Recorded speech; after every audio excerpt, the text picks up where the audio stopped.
اعوذ باللہ من الشیطان الرجیم بسم اللہ الرحمن الرحیم۔ سورہ عنکبوت کی چند آیتیں پڑھ رہا ہوں۔ یا عبادی الذین آمنوا ان ارضی واسعہ، اے میرے بندو جو ایمان لائے ہو، بے شک میری زمین وسیع ہے۔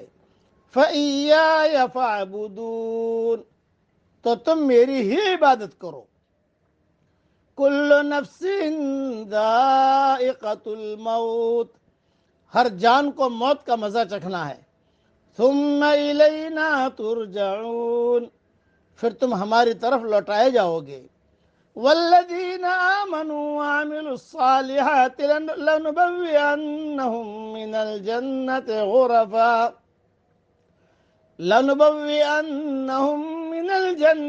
غرفا تجری من تحتها الانہار خالدین فیہا، اور جو لوگ ایمان لائے اور انہوں نے نیک عمل کیے، ان کو ہم جنت کے بالا خانوں میں جگہ دیں گے جن کے نیچے نہریں جاری ہوں گی، وہ ان میں ہمیشہ رہیں گے۔ نعم اجر العاملین، کیا ہی اچھا اجر ہے عمل کرنے والوں کا۔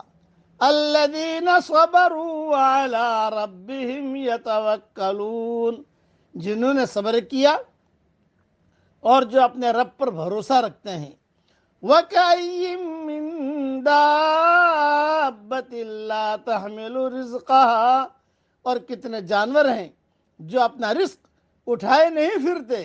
اللہ یرزقها وَإِيَّاكُمْ، اللہ ان کو رزق دیتا ہے اور تم کو بھی۔ وَهُوَ السَّمِيعُ الْعَلِيمُ، اور وہ سننے والا جاننے والا ہے۔ مختصر تشریح، یعنی موت کا کڑوا پیالہ تو ہر حال میں ہر ایک کو پینا ہے۔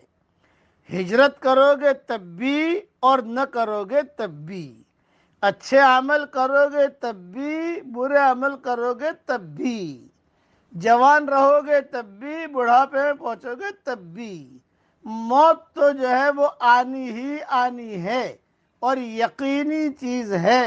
ہر مذہب والا اسے مانتا ہے، کوئی مذہب والا بھی، کوئی گروہ بھی اس کی مخالفت نہیں کرتا۔ کوئی یہ نہیں کہتا کہ نہیں بھی موت نہیں آئے گی، نہ، ہر ایک کو موت کا مزہ چکھنا ہے۔ ہجرت کرو گے تب بھی اور نہ کرو گے تب بھی، اس لیے تمہارے لیے وطن کا، رشتہ داروں کا، دوست احباب کا چھوڑنا مشکل نہیں ہونا چاہیے۔ موت تو تم جہاں بھی ہوگے آ جائے گی، البتہ اللہ کی عبادت کرتے ہوئے ہم مریں گے تو ہم اخروی نعمتوں سے شاد کام ہوں گے، کامیاب ہوں گے، اس لیے کہ مر کر تو اللہ ہی کے پاس جانا ہے۔ اس لیے نیک کام کرتے کرتے آدمی مرے، قرآن پڑھتے پڑھتے مرے، دین کا کام کرتے کرتے مرے، ذکر کرتے کرتے مرے، خوب اللہ کا ذکر کرو، خوب صبح شام تسبیحیں پڑھو، تاکہ جب بھی موت آئے تو ایمان کی حالت میں آئے۔ دوسری بات کہ اہل جنت کے مکانات بلند ہوں گے جن کے نیچے نہریں بہہ رہی ہوں گی۔ یہ نہریں پانی، شراب، شہد اور دودھ کی ہوں گی۔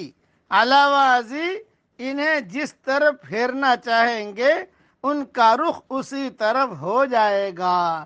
اللہ تعالی ہم سب کو اپنی بڑی بڑی جنت میں داخل فرمائے اور کمال ایمان پر اللہ ہم سب کا خاتمہ فرمائے۔ کمال ایمان پر اللہ ہم سب کا خاتمہ فرمائے۔ جب دنیا چھوڑ کر ہم اللہ کی طرف جا رہے ہوں تو ہمارے ہنسنے سے پہلے اللہ ہنس کر ہماری ملاقات کر رہا ہو۔ اللہ تعالیٰ یہ دعا ہم سب کے لیے قبول فرمائے۔ ایک صحابی کے لیے حضور صلی اللہ علیہ وسلم نے یہ دعا مانگی تھی، براء ابن مالک کے لیے، کہ براء ابن مالک تیرے پاس آ رہا ہے، اے اللہ جب یہ تیرے پاس پہنچے اس کے ہنسنے سے پہلے تو ہنس کر ملاقات کرنا۔ یہ دعا اللہ نے قبول کی تھی۔ یہ دعا، اے اللہ یہ دعا تو ہم سب کے لیے، پوری امت کے مردوں اور عورتوں کے لیے اور قیامت تک کے آنے والے مسلمان مردوں اور عورتوں کے لیے یہ دعا قبول فرما، آمین وآخر دعوانا ان الحمد للہ رب العالمین.